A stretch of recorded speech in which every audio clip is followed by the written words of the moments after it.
안녕하세요, 뜬별쌤입니다. 오늘은 리베디움 계산할 때 n값을 구하는 방법을 자세히 설명을 해드리고자 합니다. 우리 단톡방 보면 이 리베디움에서 n값 헷갈려 하시는 분들이 많더라고요. 그래서 제가 이 리베디움을 완벽하게 이해하실 수 있도록 이렇게 따로 영상이랑 자료로 만들어 봤습니다. 이 영상 보시고 같이 제공해드리는 연습 문제도 풀고 나면은 리베디움 완전 껌이네 이렇게 하실 수 있을 거예요. 진짜. 그러면 시작해보도록 하겠습니다. 바로 n값에 대해서 말하기 전에 응력의 정의부터 짚고 가겠습니다. 응력은 재료에 외력이 가해졌을 때 재료 내에서 발생하는 저항력을 말합니다. 어떤 물체에 하중이 작용하면 그 물체 내에서는 외력의 크기만큼 저항하는 내력이 생깁니다. 여기서 단위 면적당 내력을 응력이라고 합니다. 쉽게 말해서 응력은 면적분의 하중입니다. 사실 이게 끝이에요. 이때 이 면적을 계산할 때 n값이 필요하게 됩니다. n값은 주어지는 하중이나 리벳의 배치에 따라서 달라지기 때문에 이 부분을 좀 많은 분들이 어려워하세요. 여기서 n값이 뭐다 이렇게 생각하는 것보다 하중이 작용하는 면적을 구한다라고 생각을 하시면 n값은 자동으로 따라오게 됩니다. 그래서 면적을 파악하는 게 중요하다. 리베디움에 이렇게 하중이 작용하면 리벳에는 전단응력이, 강판에는 인자응력이, 리벳 구멍에는 압축응력이 발생을 합니다. 문제에 주어진 하중이 전체 하중이냐 피치당 하중이냐에 따라서 해석하는 방법이 좀 달라집니다. 먼저 리베디움에 작용하는 전체 하중이 주어졌을 때부터 보겠습니다. 요약해서 말씀드리면 전단은 전체 리벳의 수가, 인장과 압축은 한 줄 내의 리벳의 수가 중요합니다. 첫 번째로 전단 응력은 리벳에 발생하는 응력입니다. 리벳에 발생하는 응력이니까 리벳의 면적이 중요하겠죠. 전단 응력은 이 리벳 하나의 면적에 리벳의 수를 곱해주면 됩니다. 우선 한 줄 한 개인 경우가 가장 흔한데 이런 경우에는 리벳이 하나이기 때문에 리벳의 면적에 리벳의 수 한 개를 곱해줍니다. 한 줄에 리벳이 두 개인 경우에는 리벳이 두 개이기 때문에 리벳 하나의 면적에 2를 곱해주고 두 줄 두 개인 경우에도 리벳은 두 개니까 두 배를, 두 줄 네 개인 경우에는 네 배를 곱해줍니다. 그냥 리벳 하나의 면적에 리벳의 수를 곱해주면 돼요. 쉽죠? 다음은 강판에 작용하는 인자응력입니다. 이 강판 전체 부분에 인자응력이 작용을 하고 있지만 설계를 할 때는 가장 약한 부분을 기준으로 삼아야 됩니다. 강판에서 가장 약한 부분은 강판에서 가장 얇은 부분인 이쪽이 되겠죠. 그래서 인장력이 작용하는 면적은 파란색으로 이렇게 표시한 이 부분에서 작용을 하게 됩니다. 전체 하중이 주어졌을 때는 강판의 전체 폭에서 구멍의 크기만큼 뺀 부분이 됩니다. 한 줄 한 개인 경우에는 리벳 한 개만 빼면 되니까 전체 폭에서 지름 한 개만 빼주면 되겠죠. 한 줄 두 개인 경우에는 전체 폭에서 구멍 두 개만큼 빼주어야 파란 부분을 구할 수 있으니까 두 개를 빼줍니다. 두 줄 두 개인 경우입니다. 두 줄 두 개는 이렇게 전체 폭에서 지름 하나만큼 빠지면 되겠죠? 그래서 하나를 빼줍니다. 근데 이쪽에는 힘을 안 받나요? 아니요, 얘도 힘은 받아요. 근데 이렇게 힘을 줬을 때 강판이 두 군데가 동시에 파괴되진 않겠죠? 그래서 한 줄을 기준으로 삼습니다. 두 줄 네 개인 경우에도 한 줄을 기준으로 보면 전체 폭에서 두 개의 구멍 크기를 빼주면 됩니다. 약간 예외로 이 한 줄 한 개는 폭을 구하라고 하기보다 피치를 구하라고 하는 경우가 많아요. 그때는 이 폭값을 그냥 피치로 두고 푸시면 됩니다.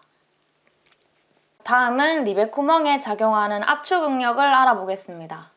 이 리벳 구멍 중에서도 이쪽 부분이 압축을 받게 될 건데 이때는 투영 면적을 사용을 해서 그냥 편하게 빨간색으로 표시한 구멍 지름 부분에 힘을 작용한다고 보겠습니다.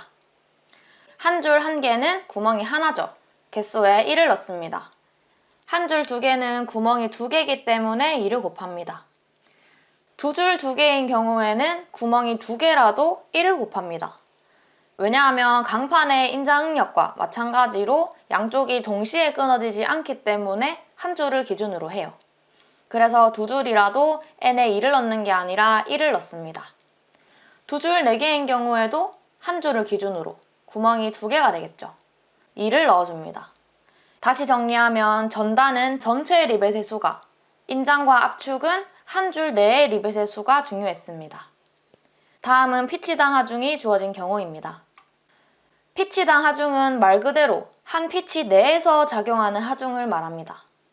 전체 하중일 때랑 가장 큰 차이점은 전체 하중은 이 강판의 전체 폭에 작용하는 힘이지만 피치당 하중은 한 피치 내에서 작용하는 하중을 말합니다. 좀 구분하기 쉽도록 힘을 받는 부분만 제가 색깔로 표시를 했어요. 한 줄 1개인 경우에는 전체 하중이랑 피치당 하중의 구분이 없기 때문에 한 줄 2개인 경우부터 보겠습니다. 전단의 경우에는 리벳의 면적을 구해야 되는데 지금 반씩 쪼개진 게 2개가 있죠. 이 2개를 합치면 1개가 됩니다. 두 줄 4개인 경우에도 1피치 내에 있는 리벳을 세면 반개짜리가 4개가 돼서 총 2개가 되겠습니다.